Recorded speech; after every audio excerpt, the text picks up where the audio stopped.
नाज़रीन अस्सलाम वालेकुम, मैं हूं आपका अपना हारून कियानी और आप देख रहे हैं जनाब FB न्यूज, आपका अपना फैमिली चैनल। नाज़रीन मौजूदा सूरत हाल में पुलिस जो है वो बढ़ चढ़ कर इस पूरे काम में हिस्सा ले रही है और लॉकडाउन में उनका क्या हाल हो रहा है जनाब। पूरे पाकिस्तान में पुलिस जो है इस वक्त जो है वो बेयार मददगार और बहुत सारी ऐसी जगह जनाब मास्क के बगैर भी जो है वो पुलिस वाले वहाँ पे ड्यूटी दे रहे हैं।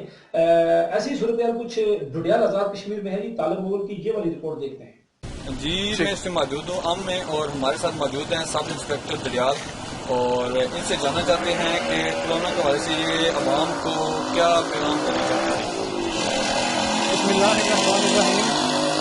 जैसा कि तमाम लोगों के इल्म में है कि पूरी दुनिया इस वक्त कोरोना वायरस की जैसी मुझे बात की लपेट में आ चुकी है, तो इसके असरात कश्मीर में महसूस होना शुरू हो चुके हैं।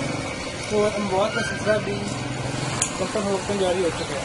तो इसके लिए लोगों के लिए यही पैगाम है कि आप बिला वजह घरों से बाहर नहीं निकलें, कोशिश करें कि अपने अपने घरों में मौजूद रहें। और मजबूरी की हालत में सिर्फ एक शख्स को इजाज़त दी गई हुई है कि वो घर से बाहर निकल सकता है। तो बाकी जब घर से बाहर निकलें आप मास्क इस्तेमाल करें, सैनिटाइज़र का इस्तेमाल करें, डबल सवारी जो है वो उस पर बिल्कुल पाबंदी है। इस तरह गड्ढे ना आए, हजूम की शक्ल में आप कहीं भी गड्ढे ना हों। तो इस तरह की एहतियाती तदाबीर बता दी गई हुई है पहले से ही, तो लोग अमल कर रहे हैं। ये बताएं कि डडियाल के लोग आपके साथ कैसा ताउन कर रहे हैं। देखिए शुरू में जब 2 दिन पहले तो मुश्किलात आई हैं, लोगों ने अवेयरनेस भी नहीं थी तो इस हवाले से। तो अभी क्योंकि टाइम काफ़ी हो चुका है तो लोग भी अवेयरनेस हो चुकी है लोगों में।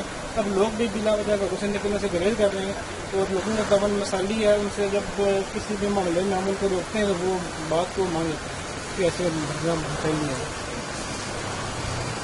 जी नाज़रीन, डोडियाल से आप देख रहे थे जनाब ये वाली रिपोर्ट, और आप देख रहे हैं जी FB न्यूज़ अपना फैमिली चैनल। अगर आपको अभी तक हमारे चैनल को सब्सक्राइब नहीं किया तो जल्दी से कर लीजिए, घंटी वाला बटन दबा दीजिए ताकि नए से नई वीडियो हमारी आप तक पहुंच सके। अगले प्रोग्राम तक दीजिए इजाजत। अल्लाह हाफिज़।